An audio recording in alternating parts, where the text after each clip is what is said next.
ජීවිත රක්ෂණයක් කියලා එකක් ඔබට අවශ්‍යයි. ජීවිත රක්ෂණය කියන්නේ මොකක්ද? හැබැයි බැරි වෙලාවත් ඊට කලින් ඔබගේ මගේ ජීවිතේ නැති වුණොත් ඔබ රජයේ සේවකයෙක් හා සමානව ඔබට පෙන්ෂන් එකක් ලැබෙනවා. හරි බෝන්. ජීවිත රක්ෂණයක් කියලා එකක් ඔබට අවශ්‍යයිද? අද මම කතා කරන්නේ ගැන. ජීවිත රක්ෂණය කියන්නේ මොකක්ද? ජීවිත රක්ෂණයක් අවශ්‍ය වෙන්නේ ඇයි මිනිස්සෙකුට? ජීවිත රක්ෂණයක් මිනිස්සෙකුට අත්‍යවශ්‍යද? ඒකයි මම අද කතා කරන්නේ. ඔබ හිතන්න මම මගේ වීඩියෝස් වල කියලා තියෙනවා මේ ලෝකෙට ඉපදෙන හැම මිනිස්සෙක්ම උපතින්ම ගොඩක් ශක්තිවන්තයි. ගොඩක් ශක්තියින් එක්ක ඉපදෙන්නේ කියලා. ඒ නිසා මිනිස්සයා කියන පුද්ගලයා හරිම වටිනා පුද්ගලෙක්. වටිනාකම කියන එක අපි හැමෝගවම තියෙනවා. මෙන්න මේ මිනිස්සයා කියන එක නම් වටිනා නිසා තමයි ජීවිත රක්ෂණයක් කියලා එකක් මිනිස්සයන්ට හඳුන්වා දෙන්නේ. ඒක බිහි වෙන්නේ එහෙමයි. පළවෙනි කාරණා. අංක 2. මේ ලෝකේ තියෙනවා පරම සත්‍ය තුනක්. ඒ පරම සත්‍ය තුන තමයි අපි අනිවාර්යයෙන්ම ඉපදුනොත් අනිවාර්යයෙන්ම ලෙඩ වෙනවා. අපි වයස්ගත වෙනවා. කවදා හරි දවසක අපිට මරණයටපත් වෙන්න සිද්ධ වෙනවා. මේක වළක්වන්න කිසිම කෙනෙකුට බෑ.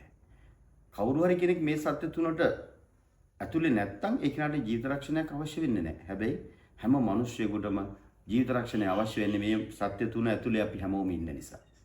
ඒ නිසා ජීවිත රක්ෂණය මෙන්න මේ සත්‍ය තුන ඇතුලේදී කොහොමද ක්‍රියාත්මක වෙන්නේ කියලා අපි බලමු. ඊළඟ දේ තමයි අපි ජීවත් වෙලා ජීවිතේ ගෙවගෙන යන අතරතුරේදී අපිට අසනීප වෙන්න පුළුවන්. අසනීප වෙන එක ස්වභාවිකයි. ඒ අසනීප වෙන අවස්ථාවේදී ඔබට ජීවිත රක්ෂණයක් නොතිබුණොත් ඔබට සිද්ධ වෙනවා ඔබගේ තියෙන ධනෙ ඔබගේ අසනීපෙට බෙහෙත් කරගන්න. ඒකවල ඔබ රෝහල්ගත වෙනවා. රෝහලේ බිල් එක සමහර කෙනෙක් මහ විශාල මුදලක් එන්න පුළුවන්. ඔබගේ යැපෙන්න බලන්නේ කොයිම වෙලාවකවත් මුදල ගැන නෙමෙයි. ඔබේ ජීවිතේ බේරගන්න එක ගැන. ඒ නිසා ඒගොල්ලෝ තියෙන එකක් විකුණලා හරි උකස් කරලා හරි ණයක් වෙලා හරි මොනෑම ආකාරයකින් ඔබගේ ජීවිතේ බේර ගන්නවා. එතකොට ඔබ රෝහලෙන් එළියට එන්නේ මහා විශාල ප්‍රශ්න ගොඩක් එක්ක. මොකද හේතුව ණය වෙලා ඔබ එළියට එන්නේ. සමහරවිට ඔබගේ දේපල විකුණලා ඔබ එළියට එන්නේ. එතකොට ඒ ප්‍රශ්නෙට උත්තරේ තියෙන්නේ ජීවිත රක්ෂණයක් සමග හෙල්ත් ඉන්ෂුරන්ස් එකක් මෙඩිකල් ඉන්ෂුරන්ස් එකක් ගත්තොත් විතරයි. ඒ නිසා ඔබට එතනදී උත්තරේ තියෙන්නේ ජීවිත රක්ෂණයමයි. ඊළඟ කාරණාව. ඔබ වයස්ගත වෙනවා. ඔබ ව්‍යාපාරිකයෙක් වෙන්න පුළුවන්. ඔබ රැකියාව කරන කෙනෙක් වෙන්න පුළුවන්. ඔබ වයස්ගත වෙනකොට ඔබගේ රැකියාවෙන් එළියට යනවා. එළියට යන්න සිද්ධ වෙනවා. එතකොට එතනින් එහාට ඔබ ජීවත් වෙන්නේ කොහොමද? එතකොට ඔබගේ ව්‍යාපාරිකයෙක් නම් ඔබගේ ව්‍යාපාරයේ තියෙන මුදල් එහෙම නැත්නම් ව්‍යාපාරය ඔබගේ දරුවන්ට බාර දෙනවා. එතකොට ඔබට ඒකට ගිහිල්ලා ආයෙත් සල්ලි ඉල්ලන්න බෑ දරුවන්ගෙන්. මොකද ඔබ ජීවත් වුණු ක්‍රමය අනුව ඔබට කාටවත් අතදී කරන්න බෑ. ඒ නිසා ඔබ තීරණය කරන්න ඕනි තරුණ වයසේදී මේ ජීවිත රක්ෂණයත් සමග රිටයර්මන්ට් ප්ලෑන් එකක්, පෙන්ෂන් ප්ලෑන් එකක්, විශ්‍රාමික සැලසුමක් ලබා ගන්න. එතකොට ඔබ වයස්ගත වෙනකොට ඔබ තරුණ කාලේදී ඔබ ව්‍යාපාර කරන කාලේදී යමක් ඉතුරු කරනවා ඔබගේ විශ්‍රාම ගිණුමේ. ඔබට අවසානයේදී අන්නේ මුදල් ලැබෙන්න ගන්නවා මාසිකව පෙන්ෂන් එකක් විදිහට. ඔබ රජයේ සේවකයෙක් හා සමානව ඔබට පෙන්ෂන් එකක් ලැබෙනවා. එතකොට ජීවිත රක්ෂණේ තවත් අවස්ථාවකදී ඔබට අවශ්‍ය වෙනවා. ඒ වගේම අපේ ජීවිතේ අපි අවුරුදු 5000ක් ජීවත් වෙන්නේ නැහැ. සමහරක් වෙලාවට අවුරුදු 60ක් 70ක් 80ක් වැඩිම 100ක් ජීවත් වෙයි. මෙන්න මේ අමාරු ජීවිතේ අපේ සුන්දර කාලේ තරුණ කාලේ ගත කරලා ඉවර වෙලා අපි වයස්ගත වෙනකොට වයස්ගත වෙලා අපේ මරණයටපත් වෙනකොට අවුරුදු 70 80 පැනලා ඔබ හෝ මම වයස මරණයටපත් වුණොත් ඒ වෙනකොට අපි අපේ ජීවිතේ ගොඩක් දේවල් කරලා ඉවරයි. අපේ දරුවන් විවාහයටපත් කරලා දීලා දරුවන්ගේ උපාධිය ඉවර වෙලා දරුවන්ගේට දීපල බෙදලා දීලා ඉවරයි. හැබැයි බැරි වෙලාවත් ඊට කලින් ඔබගේ මගේ ජීවිතේ නැති වුණොත් අපි හිතමු නැති වෙලාවක අන්න එතකොට අපිට ගොඩක් වැඩ ඉතුරු කරලා යන්න වෙනවා. සමහරක් විට ඔබගේ ගේ බාගෙට හදලා වෙන්න පුළුවන්. ඔබගේ වාහනේ ෆිනෑන්ස් එකක් තියෙනවා වෙන්න පුළුවන්. බැංකු ණය තියෙනවා වෙන්න පුළුවන්. දරුවන්ගේ අධ්‍යාපන කටයුතු මග නැවතිලා වෙන්න පුළුවන්. ඉතින් එහාට කවුද මේකට උදව් කරන්නේ? ඔබ හිතනවාද ඔබ ඉන්න වෙලාවේදී ඔබත් එක්ක හිටපු හුඟක් අය ඔබ නැති වෙලාවේදී ඔබ දාලා යන්න පුළුවන්. හැම දෙයකටම මුදල් අවශ්‍ය වෙනවා කියන එකයි. එතකොට ඒ වගේ වෙලාවෙදී ඔබ නැති වුණොත් ඒ වෙලාවට ඔබට ශක්තිය වෙන්නේ ඔබට පිහිට වෙන්නේ ඔබගේ යැපෙන්නන්ට පිහිට වෙන්නේ ජීවිත රක්ෂණය.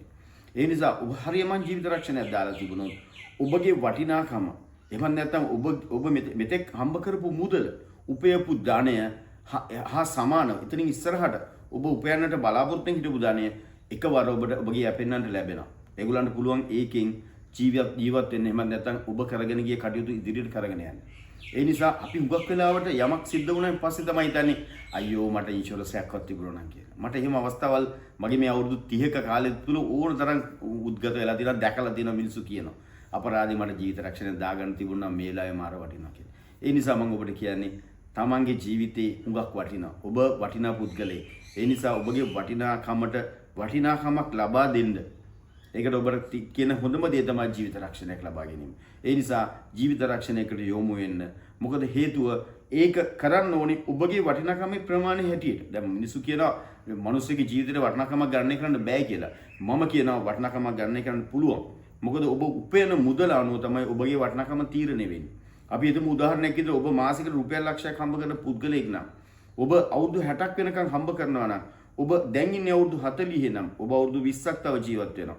වැඩ කරන අවුරුදු 20ක්. ඒ වැඩ කරන අවුරුදු 20 කැල්කියුලේට් කරලා ගත්තාම ඔබගේ එනවා වටිනාකම.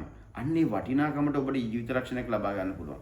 එතකොට ඔබ මිය ගියත්, ඔබ නොහිටියත්, ඔබ හිටියා වගේම ඔබගේ ආදායම මැරෙන්නේ නැහැ. ඔබ මැරුණට ඔබේ ආදායම මැරෙන්නේ නැහැ. ඒ ආදායම දිගටම ගෙදරට ගලාගෙන එනවා. ඒ ලැබෙන මුදල එකපාර ඔබගේ යැපෙන්නන්ට ලැබෙනවා. ඒ නිසා මම යෝජනා කරනවා ඔබ වටින පුද්ගලයෙක්. ඒ නිසා ඔබගේ ජීවිතය රක්ෂණය කරගන්න. මේ ජීවිත රක්ෂණය කියන එක හුඟක් වෙලාවට අසනීප වෙච්ච වෙලාවට වගේ වෙලාවට මාර වටිනාකමක් තියෙනවා. අපි හිතමුකෝ හදිස්සියේ දැඩි බයිපාස් එකක් කරන්න ඕන. ඔබට ලොකු ඔපරේෂන් එකක් යම්කිසි අවස්ථාවක් කරන්න වෙනවා. ඒකට ලක්ෂ 50ක් 100ක් වියදම් වෙනවා කියලා රෝහලින් කියනවා. එතකොට ඔබට ජීවිත රක්ෂණයක් තියෙනවා නම් ඔබගේ සාක්කුවේ සල්ලි තියනවා වගේ. ඒ වගේම පුංචි අසනීපයක් කියලා ඔබ රෝහලකට හිටියොත් දවස් 3-4ක් යනකොට දන්නේම නැතුව ඔබගේ බිල ලක්ෂ 3-4ක් වෙනවා. එතකොට මේ බිල ඔබගේ සාක්කුවෙන් නම් ගෙවන්නේ ඔබගේ ව්‍යාපාරයෙන් ඒ අදින්න වෙන්නේ නැත්නම් ඔබගේ බැංකු ගිණුමෙන් අදින්න වෙන්නේ. ඔබට ජීවිත රක්ෂණයක් තියෙනවා නම් ඒ මුදල සම්පූර්ණයෙන්ම ඔබට ලැබෙනවා. කිසිම ගැටලුවක් නැතුව ඔබගේ රෝහලට බිල ගෙවනවා. ඔබ බොහොම සතුටින් ගෙදර එනවා. ඒ නිසා ජීවිත රක්ෂණයක මුදලක් ඉතුරු කරන්න හැම අතින්ම ඔබට ප්‍රයෝජනයි. ඒ අපි හිතමුකෝ කිසිම දෙයක් සිද්ධ වුණේ නැහැ කියලා. අවසානයේදී ජීවිත රක්ෂණයේ අවසානයේ ඔබට අවුරුදු 70 දී 65 දී ඔබට ඔබ තැන්පත් කරපු මුදල පොලියකුත් එක්ක ඔබට ආපහු ලැබෙනවා. 750ක්වත් මේකට ටැක්ස් වෙන්නේ නැහැ. විත්හෝල්ඩින් ටැක්ස් නැහැ, පේයි ටැක්ස් නැහැ, කිසිම දෙයක් නැහැ. ඔබ තැන්පත් කරන මුදලටවත් ඔබ ගබා ගන්න මුදලටවත්. ඒ නිසා ටැක්ස් වලින් නිදහස් වෙන්නටත් ඔබගේ ජීවිතය ආරක්ෂා කරගන්නටත් ඔබගේ යැපෙන්න වෙනුවෙන් ඔබගේ යැපෙන්නන්ගේ ජීවිතවලට වටිනාකමක් ලබා දෙන්නටත් අදම කල් අරින්න නැතුව ඔබ ජීවිත රක්ෂණය පටන් ගන්න. හොඳින් මතක තබා ගන්න. විශිෂ්ටත්වය ඇත්තේ ඔබ තුලමයි.